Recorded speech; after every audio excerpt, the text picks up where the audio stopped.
Que interessante, cara. E essa parte aí das graduações dentro do budismo, queria que você explicasse como que funciona, se tem uma idade mínima para a pessoa ela se tornar monge, e a partir do momento que a pessoa ela quer se tornar, quanto tempo é que ela recebe essa graduação, como é que é? Tá. Como eu disse também, cada tempo, cada espaço é uma coisa. A gente, Soto Zen, ela é japonesa, mas a gente está no Brasil. Então as coisas vão se adaptando de acordo com o contexto que a gente está inserido. Aliás, veio da China, né? Isso. Passou para o Japão e ficou sendo reconhecido no Japão, né? O Zen. Isso.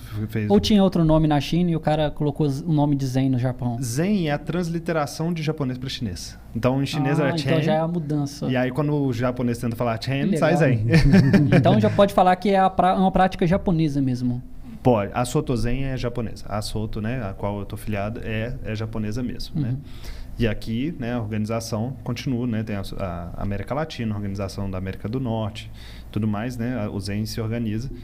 Eu não sei qual foi o contexto histórico que a Soto Zen acabou sendo a mais famosa, né? Mas qual que era a pergunta mesmo? Sobre as graduações. E se tem tempo mínimo de idade para ser monge e tal. No Japão, é normal você ter, né? Primeiro que templos que passam de pai para filho, né? Por exemplo, tem mosteiros que são uma montanha, tem mosteiros que são um quarteirão no meio de Nagoya, que é uma coisa assim, é um negócio para ser gerido. Você precisa de funcionário, então passa de pai para filho. Mas, independentemente disso, os monges podem se ordenar na casa de 10, 12 anos. Primeiro tem um aspecto cultural muito forte. Que lá, monge zen budista é que nem, sei lá, eu ia falar padre, a gente vê muito padre na rua, né? Pastor aqui. Mas acho que é mais comum. Talvez pastor, talvez seja uma boa. Então, tem bastante. Então, acaba-se culturalmente se tornando monge mais cedo. Eu sou um monge que começou muito velho para o Japão, né? Eu estou indo fazer um treinamento aos 30 anos, 31 anos, já é muito velho para os japoneses. No Brasil, as coisas acabam se adaptando, porque lá é isso. Você pode ser como você e chegar lá, eu quero me ordenar monge, e beleza, tranquilo.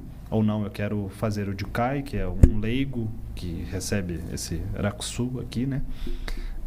Que costura, né? Perdão. Aqui no Brasil as coisas são um pouco misturadas, né? A gente não tem um tempo pré-determinado, mas exige-se que a prática aconteça dentro de um templo, que a pessoa vá lá, passe pela cerimônia de Jukai, depois se dedique cada vez mais ao templo, depois da cerimônia de Jukai, se ordena monge. É algo que, assim, acabou acontecendo, não foi nada organizado entre os monges. Não demora 10 anos também. Não demora, não, eu que demorei. 10 anos. E não necessariamente também você precisa fazer o Jukai, que é essa ordenação leiga, né? Vou colocar em bastante aspas a ordenação. Jiansan, que é outro monge lá do templo, ordenou monge direto, né?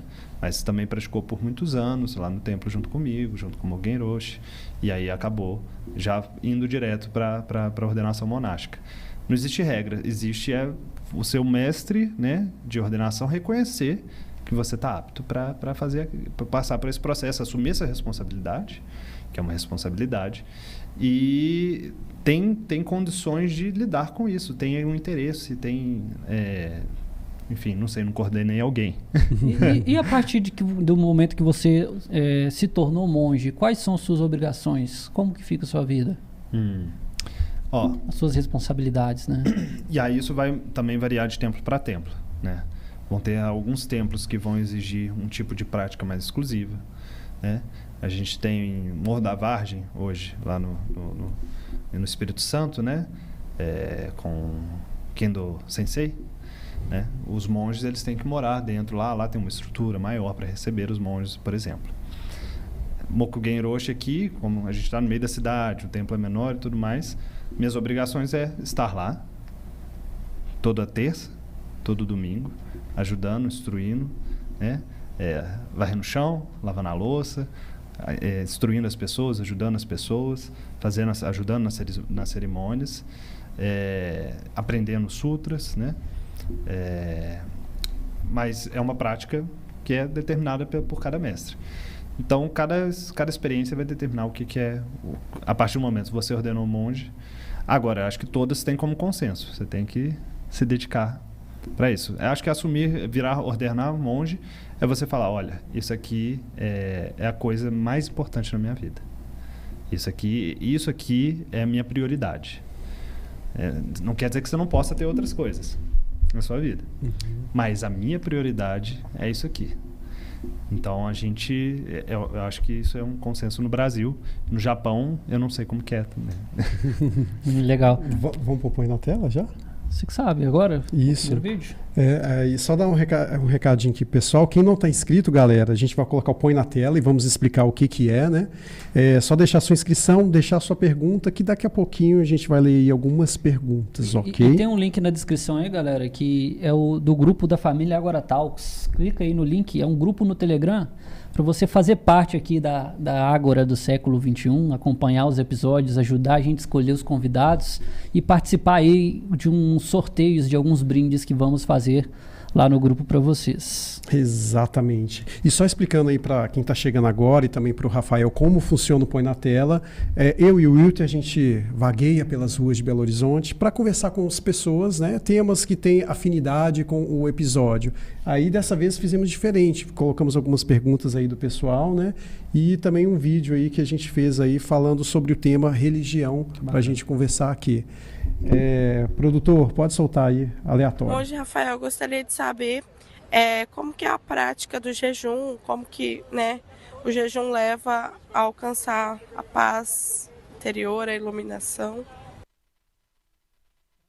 Jejum, Rafael, que é muito comum no cristianismo, né? Fala-se que o jejum tem como objetivo purificar a alma, limpar das impurezas, né? Inicialmente física, para que isso se repasse aí para a questão espiritual. No budismo, igual ela fez a pergunta aí, tem essa questão aí do jejum, como que é? Se sim, qual o objetivo? Primeiro, legal esse como que chama? Põe na tela? Põe na tela. Me lembra aquele programa Provocações do Jaburama? Jaburama, isso mesmo. Fazer a mesma coisa, né? Isso era muito legal. Legal. Esse programa é muito bacana.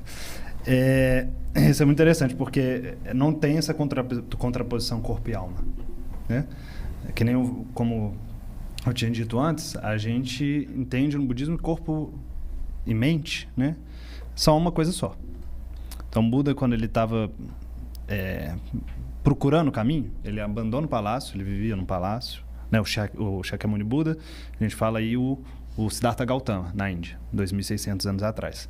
Ele vai e começa a se questionar sobre o sofrimento, sobre essas coisas, e sai do palácio. Ele era um príncipe, o pai dele prendia ele dentro do palácio, de certa forma, para que ele não descobrisse um caminho espiritual e abandonasse o palácio, e aí deixasse a vida política e não se tornasse rei, né?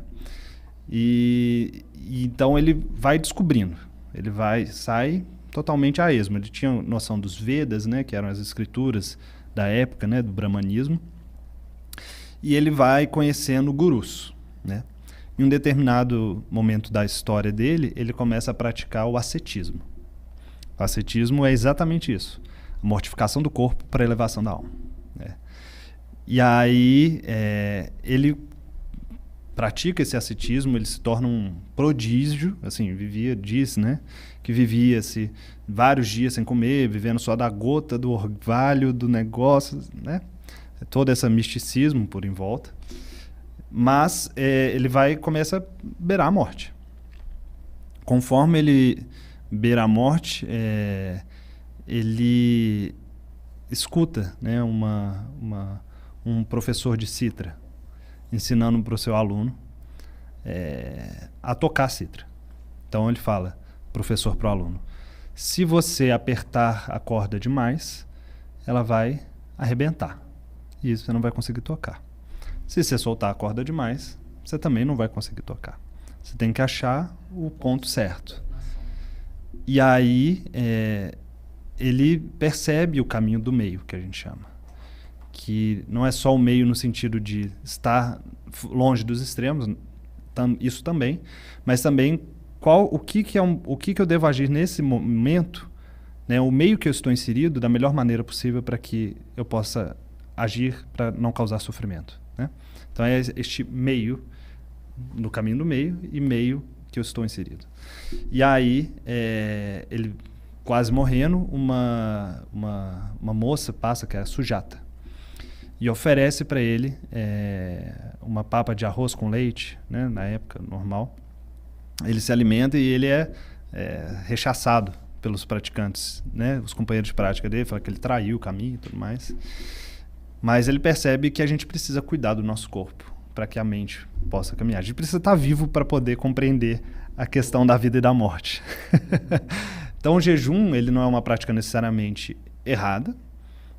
Um monge, ele pode inserir a prática do jejum se ele achar necessário para que ele treine o caminho, mas ele não pode mortificar o corpo dele. Assim, se quiser, pode. Né? Você pode fazer o que você quiser.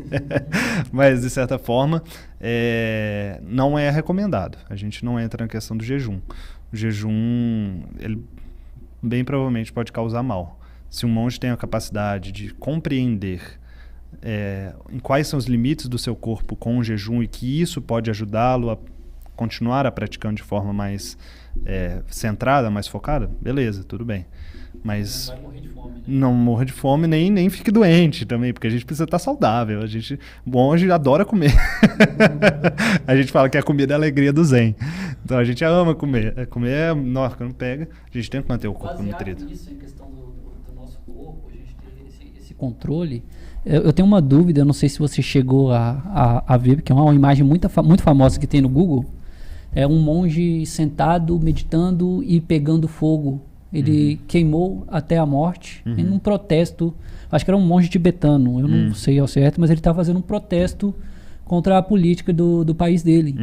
E por que o cara fez? Tipo assim, como ele conseguiu pegar fogo, não gritou, não sentiu dor? É o que dizem sobre essa imagem. Sim. Você já ouviu falar? Já. É a capa do álbum do Rage Against the Machine. Exatamente. O monge é até roqueiro, rapaz. É dos nossos. Sou roqueiro. Eu já vi essa imagem, assim, a profundidade, conforme a gente vai aprofundando a concentração, a dor, ela começa a ser só um detalhe, sabe? Não necessariamente a gente não pratica para isso é muito importante falar. A gente não pratica para que a gente possa flagelar o nosso corpo e dar conta das dores, não é isso. Mas conforme a gente vai praticando, vai ter momentos que a prática ela pode ser muito intensa, né? Aqui no Brasil a gente tem retiros que são leves comparados com o que é um retiro no Japão, né? Então aqui, por exemplo, no Templo Zen dos Alterosos, a gente faz um retiro de 2 dias, às vezes de 1 dia, com 6 meditações, 8 meditações. No Japão é normal, você pode ter um retiro de 7 dias, de 16 zazens por dia. Nossa. Então, assim, o corpo uma hora começa a sofrer umas dores, né? O joelho, a perna, a coluna, tudo mais.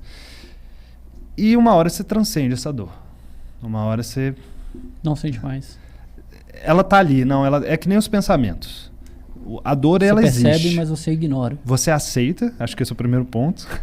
Você aceitar a dor e deixar, mas é difícil, ela é quase uma professora naquele momento ali. Você percebe ela presente na sua mente, mas ela é só uma camada nessa superfície, sabe? É uma camada na superfície da mente.